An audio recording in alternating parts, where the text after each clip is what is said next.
Thank you very much, Dr. G. And let me begin by thanking Dr. Paxson and Brown University for their support of this alliance, and Dr. G for your excellent work in leading and keeping this consortium going.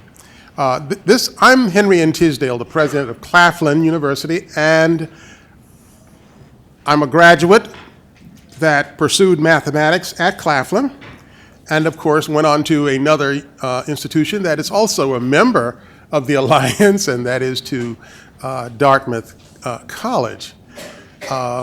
Yes, I've been around and aware of Leadership Alliance for the 25 years because I was serving at another institution, an HBCU, that was a member of the Alliance at that time. So I'm very familiar with the work and very committed to this work. And the great work that lies ahead, and that is the work of preparing America's next majority. I don't think that there's any argument about the next majority coming. I think all of the data is there for us. According to the U.S. Census Bureau in 2014, there were more than 20 million children under 5 years old living in the United States, and 50.2% of them were minorities. So if we're wondering what's going to happen in the future, we need to only look back and pay attention to what is going on. And I think it's also important for us to understand that we need not wait another 5, 10, or 12 years. We need to pay attention also to what is happening to this new majority even now. And I think one of our presenters spoke about that earlier. Now, we're not, we have no dearth, I think, of programs and initiatives responding to this issue of preparing the next majority. Diversity. Okay. we know that we have many initiatives, including this particular program, the Leadership Alliance. What we're concerned about, I think, even now, even before these students come through and actually constitute a new majority at the higher education level, we're concerned about just the success of the programs that we now have in place. Increasing the numbers of students, yes, coming on to higher education, increasing the number in the STEM disciplines and the like, increasing the numbers that even attempt to pursue the doctoral degree. We're seeing increases, but when we look at the bottom line in terms of the total results, I don't think that any of us are pleased with the results today. The data suggests that given the current state of affairs, the outcome, and that's what it's all about, the outcome is below expectation. In his book, America Needs Talent, Attracting, Educating, Deploying the 21st Century Workforce, Jamie Merisotis said, it's about talent and how that talent is ultimately attracted, nurtured, and marshaled. And I think we have to pay attention to all of that. We're seeing increasing numbers, but in the end, not necessarily the results that we expect. And that's why we're here today. And we're here today to share. We're here today to continue the conversation that has already begun. Now, I'm very pleased to be a part of a very distinguished panel. And the panelists that you see are clearly knowledgeable, and I won't get into their bios totally that are listed in the program, but you will, from their bios and your knowledge, you'll know that they are innovative thinkers, they're energetic, and they're eager. They're eager panelists who are eager to share their perceptions on these issues and discuss strategies to support the development of future leaders poised to diversify graduate programs and ultimately the workforce. Now, I will introduce the panelists in a moment, but I will be asking each panelist to begin by saying some things about themselves that would help us to maybe better understand their backgrounds, and take about 3 to 5 minutes, if you will, to give us some introductory remarks on your perceptions of the issues in order to provide the context for our further discussion. We'll then ask our panelists, of course, to respond to some specific questions and even questions from the audience as well. Let me begin, and maybe if you were to just raise your hands in case they cannot read the signs from the back. We have as a panelist, and in the program, you will see Ronald J. Daniels, president of Johns Hopkins University. He is represented by Sunil Kumar, the provost, and senior vice president for academic affairs. If you will just raise your hand so they know where you are. And of course, we have with us as a panelist the interim president of the University of Puerto Rico, and that is Dr. González. We also have Karl Reid, the executive director and National Society, executive director of the National Society of Black Engineers, Dr. Reid. And we also have Dr. Hannah Valantine, the Chief Officer for Scientific Workforce Diversity, the National Institutes of Health. So we're going to begin, and we'll begin to my right, if Dr. González, if you would begin with your introductory remarks, please. I feel like I'm in an academic senate meeting with these microphones. Not a good way to start, but anyway, thank you very much. I'm so glad to be invited. I want to just say something about diversity, and I'm going to outline some concepts here as part of my introduction, but I really think that diversity is not only what you bring, but diversity in my definition of an institution of higher education is what you take with you. So what you bring is what you have in your backpack, but what you take with you is what the institution does with what you bring. So that's very important for me to share that with you. We have the University of Puerto Rico, as you know, has 113 years of its history. I have some notes. I'm following the Morehouse man. I asked him for his permission because he said he wrote down the information, but was not going to use it. I'm going to follow some of the notes. So we have, I think, consistently distinguished ourselves as the most comprehensive and competitive institution of higher education in the Caribbean. And I guess we have the most effective mechanism of socioeconomic mobility, and you'll see why in a minute. It would be impossible if we didn't promote non-discrimination policies, equal opportunity, and obviously diversity. The University of Puerto Rico is the largest Hispanic serving institution in the nation, and we believe that the education of a diverse student body is essential to even the economic recovery of the island. As you all know, you've heard the information about the Oversight Board and the different situations that we're going to be addressing, and it seems to me that the University of Puerto Rico that we will have within a year is going to be very different from the one we have now. But regardless of the changes, the restructuring, and the policies, which are very difficult decisions that we will have to address, will maintain us as one of the best options for our students in Puerto Rico.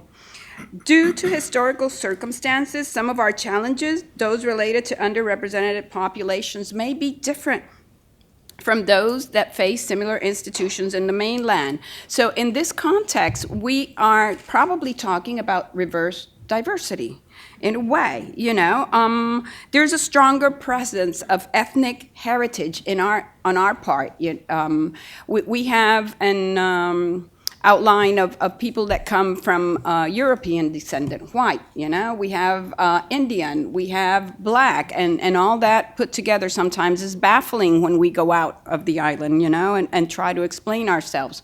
One of the questions, one of the comments that I made while I was talking during the break was that sometimes I will get comments like, but you have no accent. And I'm going, well, I'm working on it. Don't give up on me.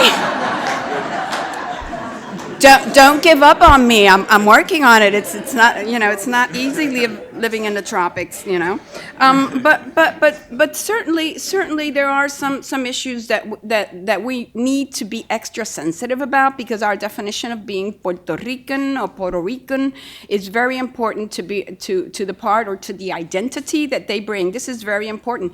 We don't have anywhere else to go. We can't move from the University of San Francisco to University of New York. We can only move from Mayagüez to San Juan, and you can do that in less than a couple of hours, So we're kind of like, you are locked in a way, and we need to be sensitive about that. The economic background is very important for us. A key deterrent to higher education for high school students from poor households is concern about how they will pay their tuition at the same time that they meet the rising cost of daily lives. Some are even led to believe that universities are not a wise investment because they are first-generation students. Yet when I talk about cost of tuition, here we go into reversed diversity. Our tuition cost is close to $55 a credit.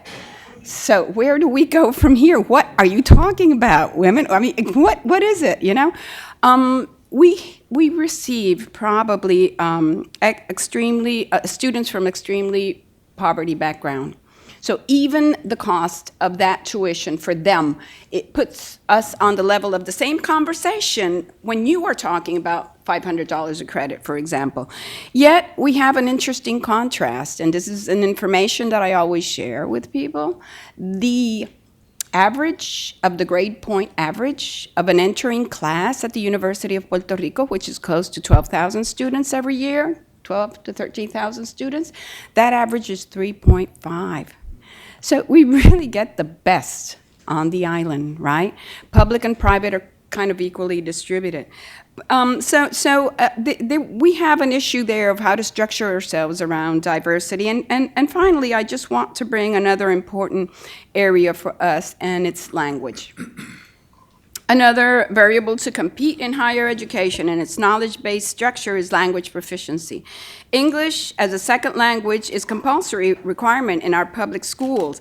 Yet this great option, which at times is associated with a political preference in our relationship with the United States, needs to be more carefully monitored and improved. Students need to have a better grasp of the higher level language needed to understand specialized content of the discipline, which is a skill that we think can be strengthened in high school. It doesn't matter what you bring. We have special projects that we feel we can strengthen this component of our students and of our profile students. So that's basically some of the comments that I wanted to make in this opening remarks. Okay. Dr. Reid? Well, good afternoon, everyone. It's a pleasure being here and to be a part of this and to reconnect with Dr. Tisdale. One of the curses of being the moderator is that he can't toot his own horn, so I will do that.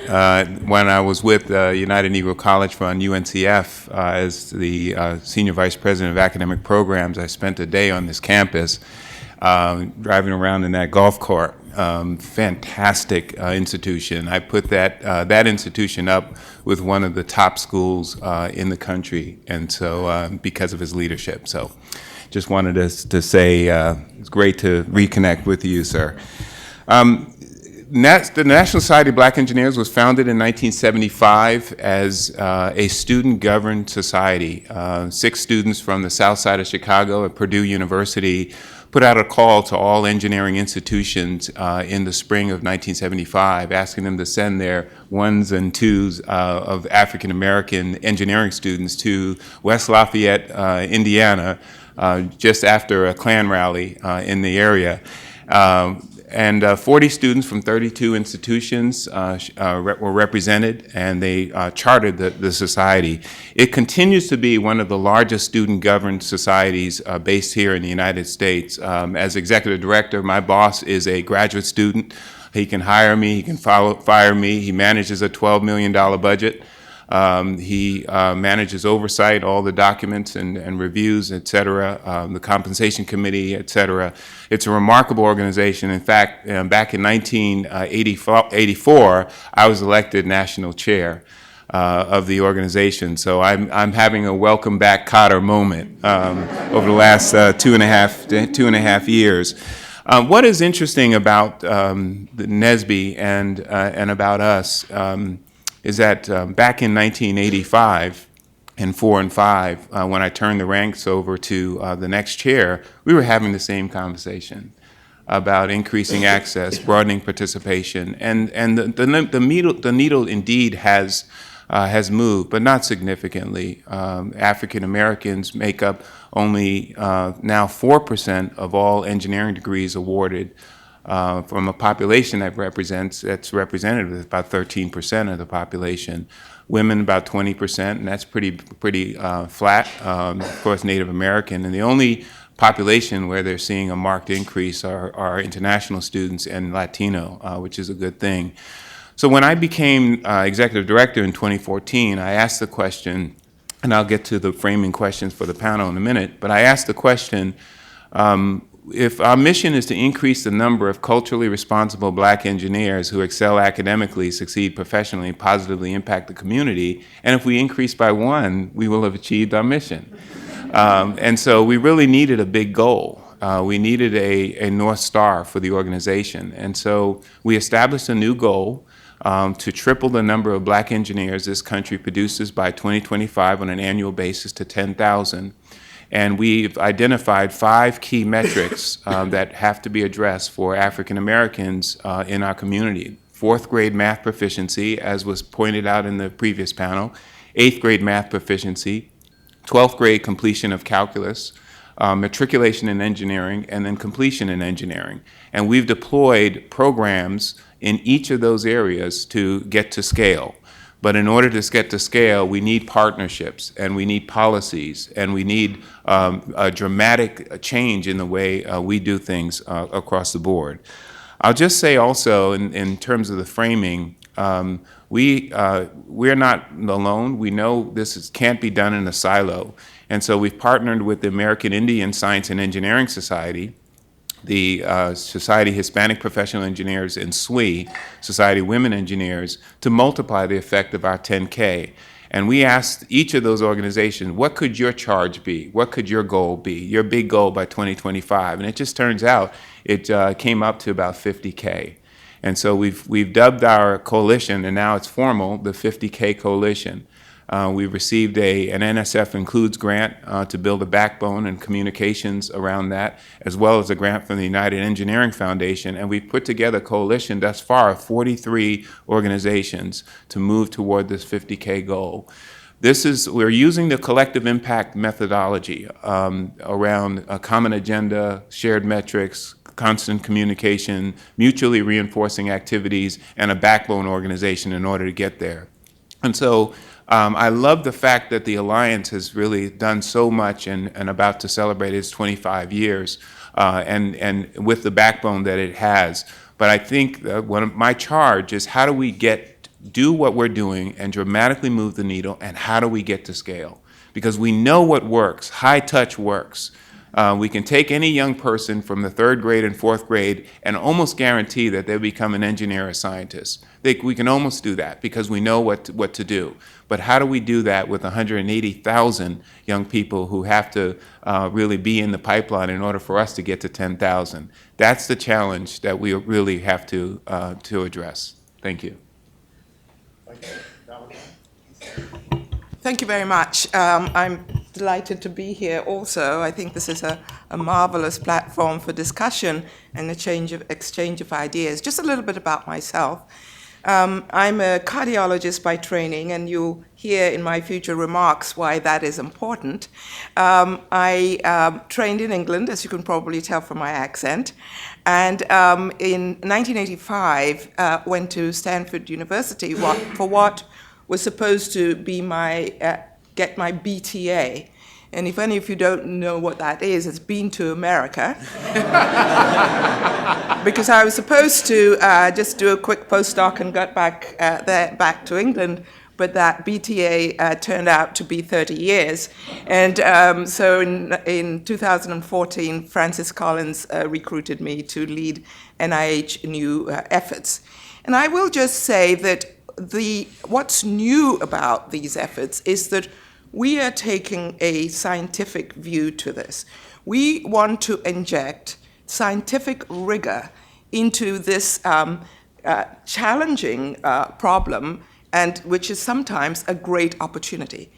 None of us in our various scientific fields think about doing our work in science without rigorous standards, controls, and everything like this. And in fact, despite NIH's efforts for over 30 years in this field, none of the programs were set up in a way that you could really finally figure out what works for whom and in what context.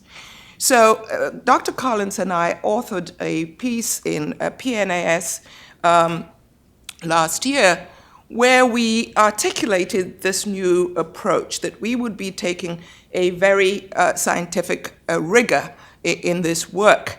And we articulated 4 areas which we thought that if we would make some progress on, we would more rapidly change the demographic.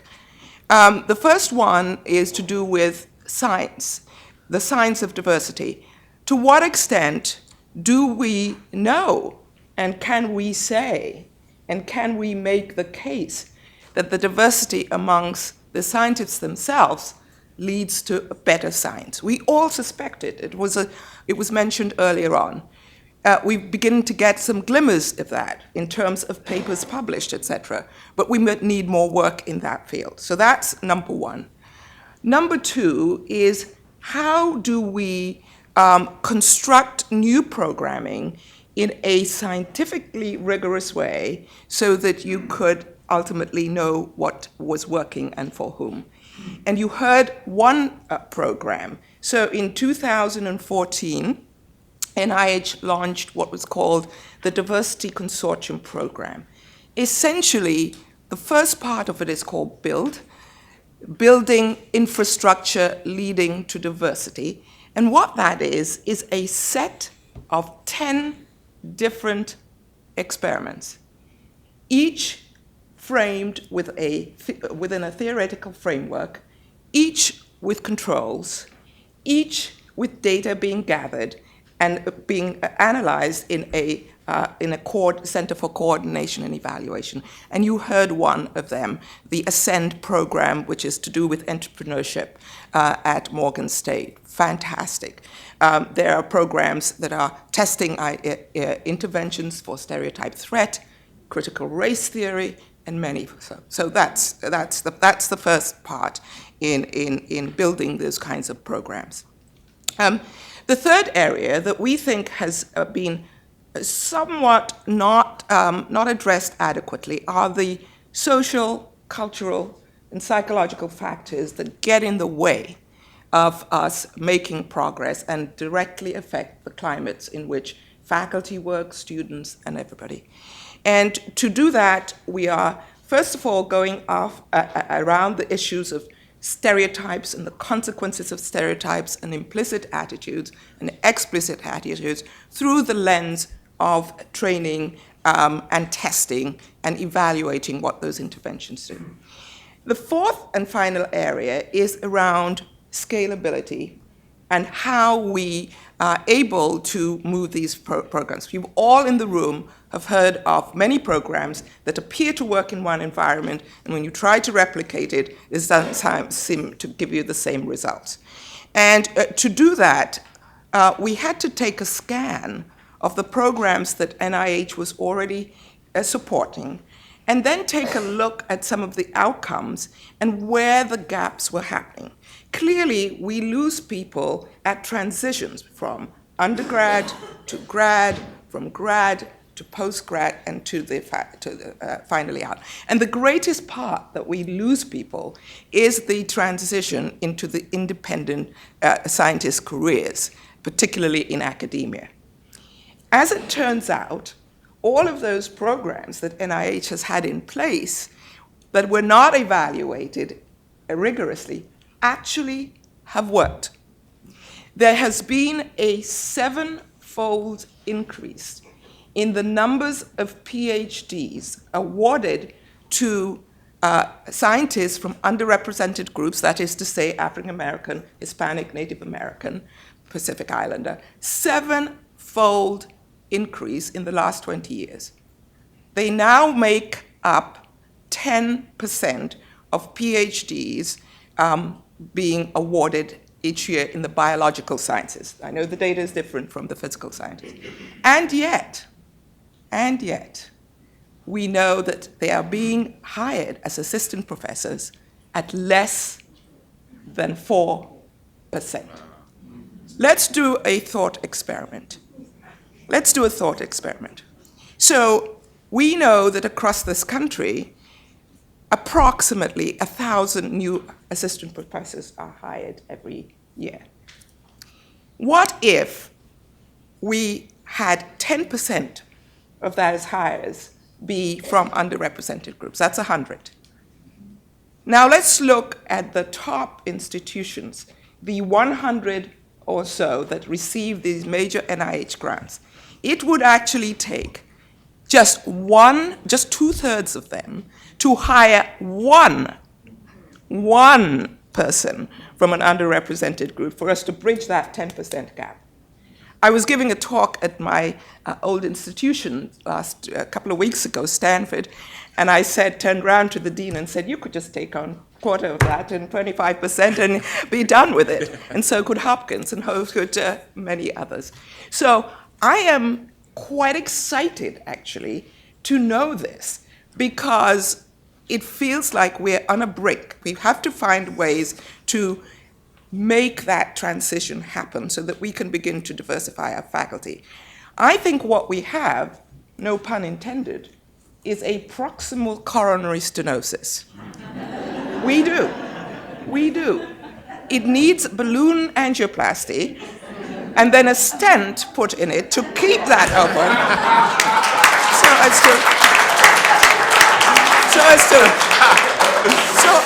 so as to make the flow happen. And unfortunately, I think we've been limited by the pipeline metaphor. The pipeline metaphor has assumed that if you fill up the pipeline, you will automatically get what you want at the output. Totally incorrect. What we actually have is a series of short and often unconnected pipes.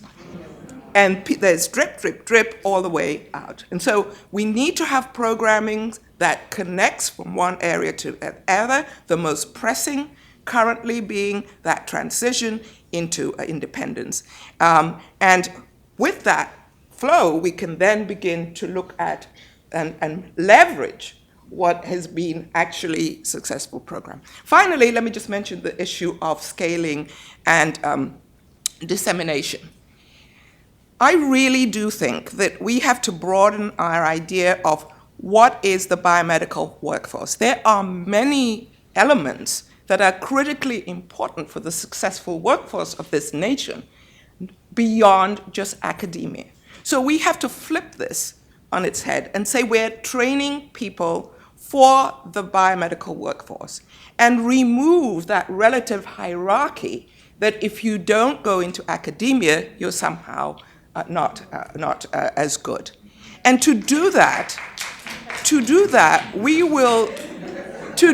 we need to set up these partnerships now, earlier in the career path, with industry, with business, because business actually has the know-how of how to scale. So I've been talking about this in the form of setting up these hubs of innovation in scientific workforce diversity. The hub itself would be run by an engine of an interdisciplinary team composed not only of the classic scientists, business, industry, social scientists, and that engine would develop new programming in a rapid fashion way, test it, iterate it, and make it translatable to everybody. So just to summarize, what I think we need here is this rigor of science into the work of diversity. We need to think about the ways of scaling, and we have to embrace the idea that diversity is actually crucial for excellence. And rather than the old adage that great minds think alike, actually, great minds think differently. Thank you. Okay, talk about a series of disappointments for you. First, I'm not Ron Daniels. I'm a poor facsimile, his provost. Second, I'm a provost of 9 weeks standing. So nobody is entirely certain I'm a provost. And third, I'm following Hannah. So despite that, I shall soldier on. And actually, Hannah couldn't have teed up my remarks better. I wanted to start by saying the Alliance has done great on the input side, but really this is about output. This is not about input. For me, and for background, I've trained in a field called operations.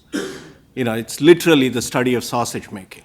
That's my field, production, service operations. This is what I study. And for me, operations are measured by their output, not by what you put in the hopper. It's what product comes out the other end. And the problem, as Hannah so eloquently put it, with the pipeline model is it assumes a constant diameter. What this is an extraordinarily narrow funnel. Mm-hmm. That's what it really is. And so for me, it's incumbent on both academic and non-academic institutions to drive the output side. Then organizations like the Alliance can do very well, even better on the input side.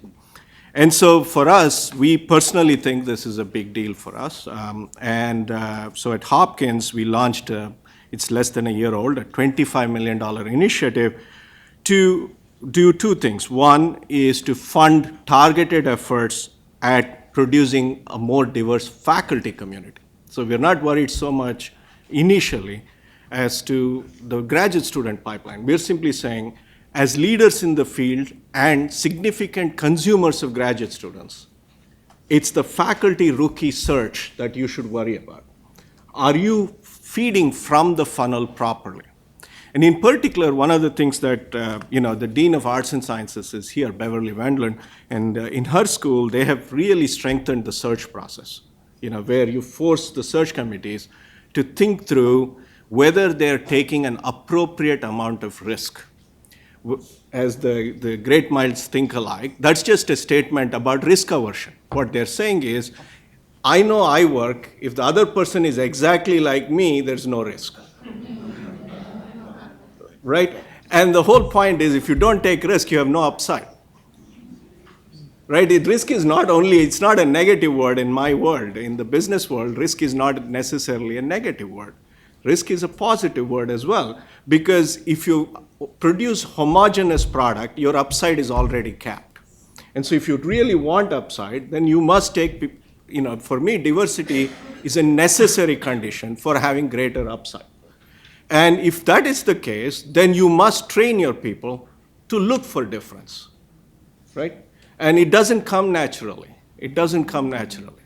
I tend to congregate towards engineers, for example, because my social ineptness is covered, right? So talk about a stereotype and so on. My apologies.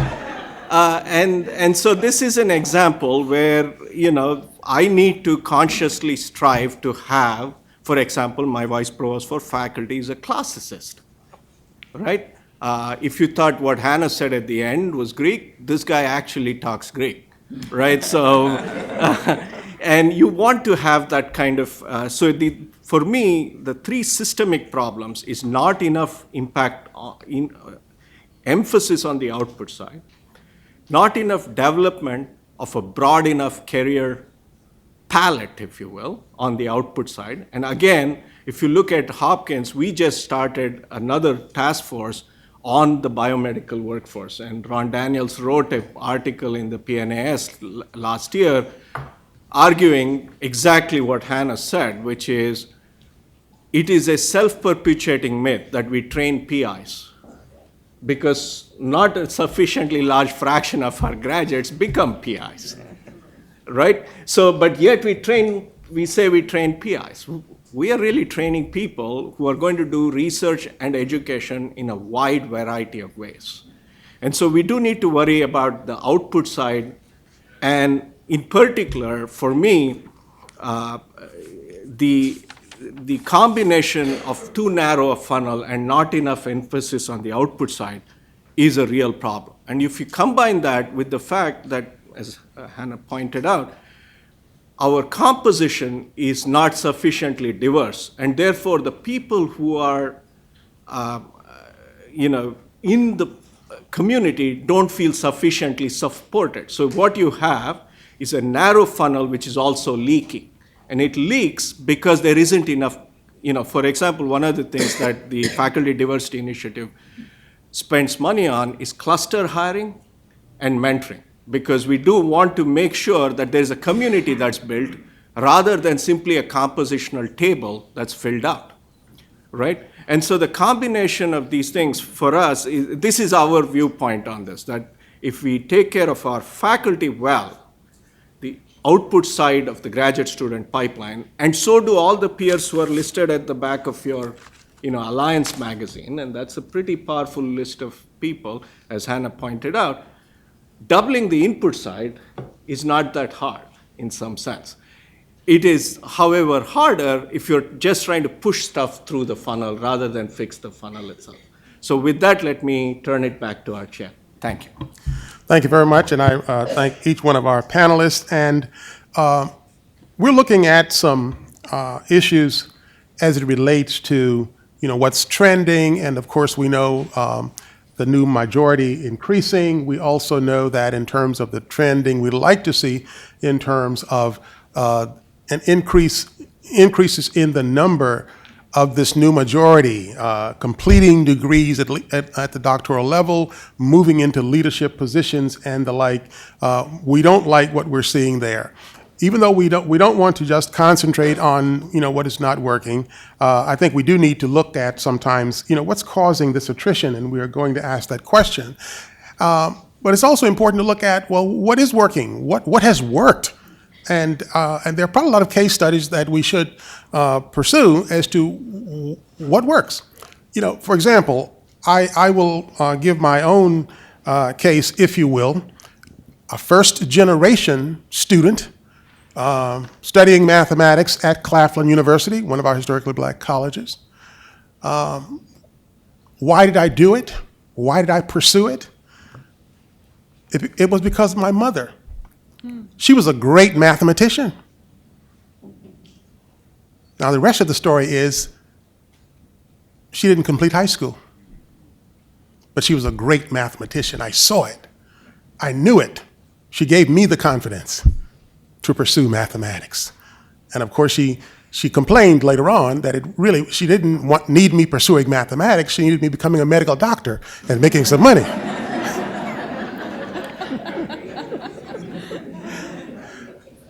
And another question, I went on to Dartmouth College. First generation, coming from a small HBCU in South Carolina. Why Dartmouth College? That's not exactly where I wanted to go. I had my eyes set on the University of Illinois. Why? Because I'd heard of black mathematicians coming out of that institution. What changed my mind? A call from Dr. Laurie Snell of Dartmouth, who called me personally and said, I'm interested in the same type of research that you're interested in. Come to Dartmouth. I think we can work together. That changed my mind. Even the snow and all. It changed my mind in terms of, here is someone who truly would like to work with me. I only offer this to say that sometimes we need to stop and take a look at, what has worked. And believe it or not, it was the right decision in the final analysis for me. Now, And of course, there were days, there were thoughts, of dropping out along the way, but I pursued, and because Laurie Snell, by the way, became my thesis advisor, and we worked all the way through. So at this point, I'm going to ask the panelists, just share, and you may have some commentaries to add, and in some cases you may have added to them already. But I think we do need to spend a little time, and I'm going to suggest that we think about panelists, maybe not one question, but maybe 2 or 3 questions. One question is, today, what are the causes of minority attrition at the undergraduate and the graduate levels? That's one of the questions. And another is, what must be done to improve our recruitment and retention of students from underrepresented backgrounds in advanced degree programs? And that is, what do you think we must be done differently to improve? And what is an effective infrastructure that you may be aware of to encourage graduate education, an infrastructure that is fully supportive of the needs, not necessarily of past generations, but the needs of a diverse graduate student population? Panelists? Reid? Okay. Thank you. And the reason I wanted to jump in and respond is because I didn't want your example to linger too long, but to really root it in something that I've studied, which is this notion of self-efficacy, this confidence that I'm going to be successful in this domain or at this task. Albert Bandera's social cognitive theory really points out that there is a reciprocal relationship between the environment, one's internal factors like their motivation and their behavior. And what you just heard in this example, Dr. Tisdale, was, I still call him a Dr. Tisdale because, but was this I call it that Home Depot effect, which is you can do it, we can help. Hearing someone with whom you have respect, or for whom you have respect, affirming you, really is a source of self-efficacy. So that subjective judgment, like Dr. Sifrin in my second year at MIT, second semester, multivariable calculus, asked me if I would consider majoring in math. And that was such a powerful moment for me, to hearing that from someone who is really esteemed, one of my lecturers. 2 is another source of self-efficacy is the vicarious experience. So seeing someone have success that with whom you can relate really builds their confidence. And that speaks to the power of role models. So why you wanted to go to University of Illinois is because you knew that someone like you perhaps had success in that domain. And the third is really mastery experiences. Success breeds success. Success breeds confidence. And I believe I heard you talk about confidence and how important that is. And so what some of the research finds that African American, Native American women, other kind of minority groups approach the challenge from a point of what the researchers call defensive pessimism. And that is, I'm going to get a C in this class, but quietly hope you do better, slightly better. And what the researchers found is white males approach it from a strategic optimism, that I'm going to get an A in this class and quietly hope that he will fall just basically a half a grade below. Well, what's the difference when you approach a class when you are on the offense versus defense, to use the football analogy, Dr. Wilson? It changes your posture. You're much less aggressive with the faculty, making sure you understand everything, et cetera. So what we do in NSBE and what others do, organizations and colleges that are successful, are really careful about that ecosystem to ensure that students have mastery experiences, vicarious experiences, and verbal judgment to ensure that they're building confidence over time and not tearing them down. Yes, let me just piggyback onto what you said there. There is the additional issue of benevolent sexism And if anybody hasn't heard this, we abbreviate it as BS. And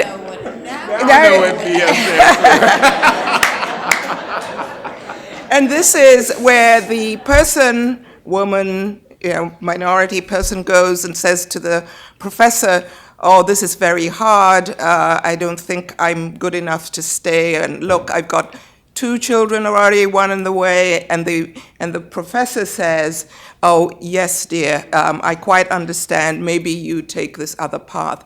And I think that is often prevailing in this, and before you know what, you have the loss and the attrition, and I think the lessons learned from the attrition of women should really frame this thinking, because we cannot get away from the fact that women have actually comprised over 50% of PhDs for now about 20 years.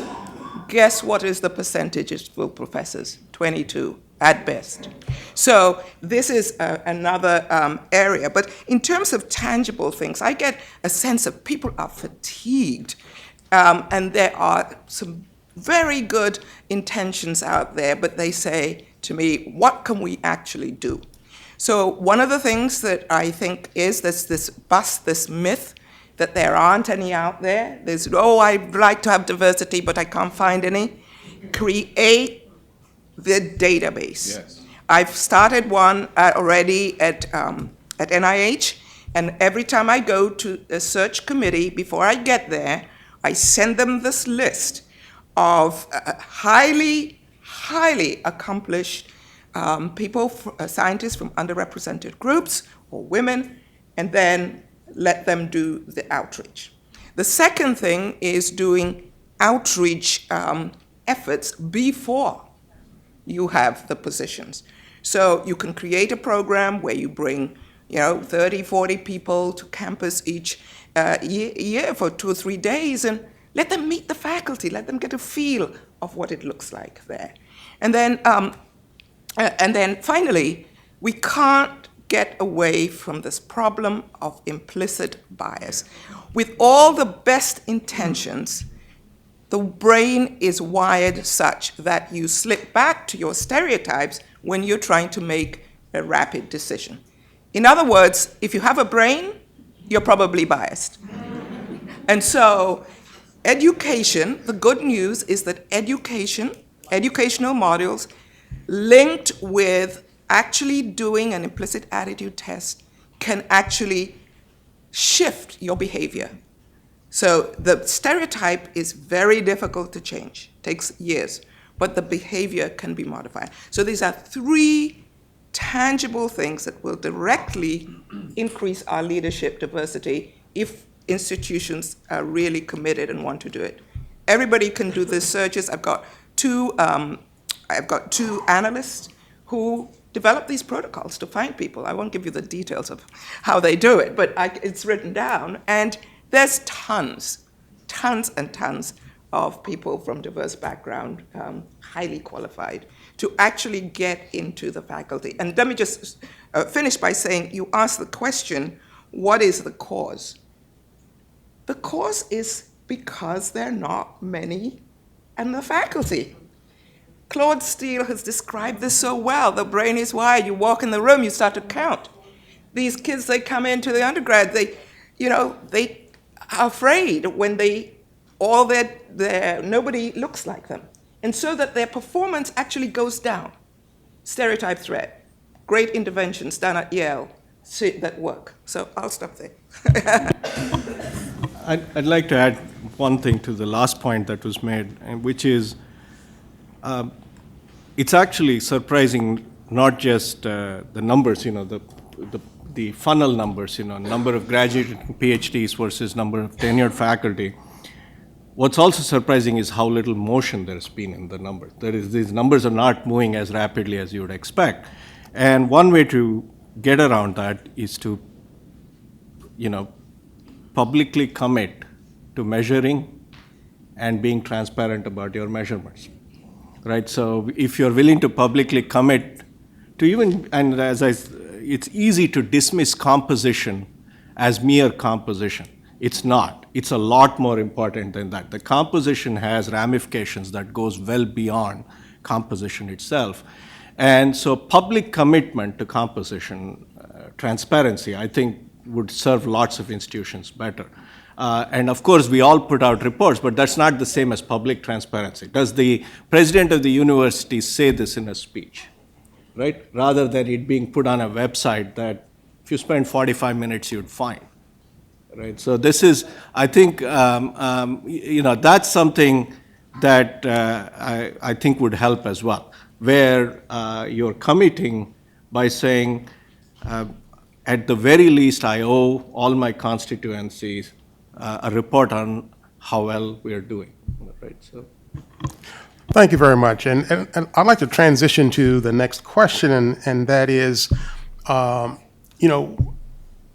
what are some promising new strategies? And I mean, let's maybe talk about some that you consider sort of out-of-the-box transformational type strategies that you are aware of that are having an impact on this issue. And how do you scale successful programs to bring about the transformation? Dr. González? Yeah. That's okay. Yeah, I'd like to be first on that one. I think one of the things that is very difficult is to be an academic administrator. So I'm going to have some arid comments for you because I know how do you work this out and measure it. As you know, the University of Puerto Rico has 11 campuses and some 62,000 students right now. How do we get this rolling at this level? What is the conversation after 5 p.m. in my office or the offices of the administrators, right? I worked as vice president for academic affairs, as the provost, if you will, for 6 years at the University of Puerto Rico, and we started a marvelous program about evaluation, and they called it accreditation, program accreditation, because at that time we were so concerned that we had these great students that were coming in, and we wanted to be sure that we could show and demonstrate that they were going to be part of great programs, So we started with a special project that kind of said all voluntary programs should be accredited, just as a simple vision. So some 9 years later, we have good transformational experiences. All our teacher preparation programs are accredited. All our business administration programs are accredited. All our libraries are also viewed by the American Library Association. It was a starting project for about 6 or 7 years. But the important part of that is that accreditation was never the objective. The objective was to establish a continuous culture of external scrutiny. To have that in place, because where am I going to go to talk about diversity? And we also wanted to do we also wanted to meet another important objective. We wanted to participate in the national conversations about what is important for us. How do we get there? We want to be part of NK or TEC or whatever organization there is. There is something great coming back from the concept of accreditation, because I know people cringe just by listening to the word for different reasons, but there is a concept that's underlining what accreditation is, and it's called self-study. And self-study is for us to be able to get together and talk about things that are important. We have the advantage that most accrediting agencies already bring the concept of diversity as part of the conversation, the concept of institutional assessment, the concept of student learning assessment. So it's a great groundwork when we start talking and we can meet everybody for the teacher preparation programs, for example, right? And talk about diverse faculty, and talk about data, and talk about the basic content and updated disciplines that they should have to offer students. So in a way, I think we took the long road I think it was it Little Red Riding Hood that took the long road, or was it the wolf? I think it was Little Red Riding Hood. So we took that road, and over 84% of our programs that participated are accredited, including our services, including our libraries, including some of our museums, including our preschool programs, including the publications, what we publish, the journals that we have. We started the conversation with Latindex with them. So basically, I just wanted to kind of share that at times as administrators, we need to establish a structure, something that we can go to and discuss or bring important subjects or important projects. I have a problem, as she said, you know, it's BTA was yeah.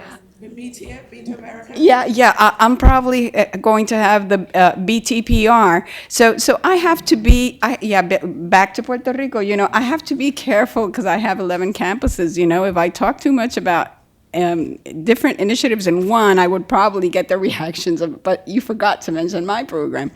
But anyway, maybe later, at some point, I will share with you also another program that, another initiative that is also successful that I think is important for the structure that we develop. I've just got one program. I was associate dean and director of the undergraduate education at MIT, and we did a William Sedlacek has done a lot of research on the non-traditional student and persistence of the non-traditional students, and he discovered that one of the factors that he discovered is for the persistence was ability to handle racism. That those students who really or isms, not just racism, et cetera. But we had incoming students coming in from our bridge program. These were at MIT. They were admitted on their own merit, but we saw some gaps in their success. And so we surveyed them, and we discovered that 92% of them had aspirations to go to graduate school and get a master's degree or a PhD. But when we looked at the statistics, after 5 years, who was enrolled as a first-year master's student or doctoral student, I can count them on two hands, you know. And so these were about 80 students coming in. 92% said they were interested, but only 10 of them were enrolled. Now, several of them went to other schools. So what we decided to do, again, using the same self-efficacy model, the quality of interactions, the vertical integration, horizontal integration, peer cohesion, identity development, et cetera, we formed a program called the Laureates and Leaders Program, which is still running today in the Office of Minority Education. We identified freshmen who had strong interest in graduate studies, build a cohort of 20 to 30 students, and then they meet monthly to plan for graduate school. And during that process, they identify a faculty member with whom they want to study. They do the research. They ask that faculty member to do research on campus as well. They go to attend conferences, GEM conferences and others, and over the course of the years, some will drop off, but they will all support each other in this process, kind of like a Ron McNair's program, but a smaller program.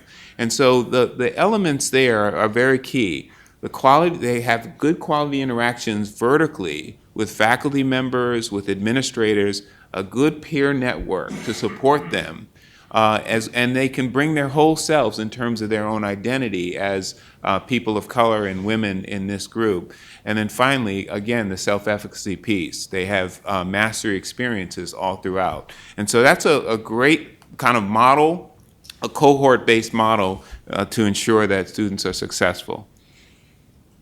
So building on the interventions for the social psychological factors, you might all know about the experiments that Greg Walton did for stereotype threat undergraduate students, a randomized controlled trial that actually depersonalized this feeling of not belonging, put it in the context that everybody feels like that when you first enter undergrad, and here are some tools to help you. And the group that got the intervention, their GPAs went up statistically so that there was no difference between the African Americans and the intervention group, and the effect lasted for 3 years. And there were some other beneficial effects, health benefits. So that is an approach I think could be very effective, and there are a number of campuses taking that on. The second issue is around mentoring. We know that it's very important. The NIH has launched the National Mentoring Network, which does a number of things. It links students who don't have the right mentoring locally, but more than that, it links them for the opportunity to get into those networks. There are those networks in which you have to be successful. You have your paper reviewed more favorably, more likely to get your grants, and we need to do that in a more systemic way. And the other thing that it does, the mentoring, is that it tries to get away from this assumption that just because you're a good scientist, you're a good mentor. And we know that's wrong. So there's a standardization, often, no, maybe not always. There's a standardization of training mentors embedded in that program. So this is another approach. There is also the ERACTA program, which focuses, again, on this late stage. We have a stenosis there. So what it does, it gives support for postdocs. It's a fellowship program to get them better prepared for whatever area they want to go into. If it's actually teaching or it's more research, and they get them to do service work in institutions that are not well served, and that program is showing tremendous diversity and great retention within academia. And then I would say, finally, I would not. The UC President's postdoctoral fellowship is an amazing program.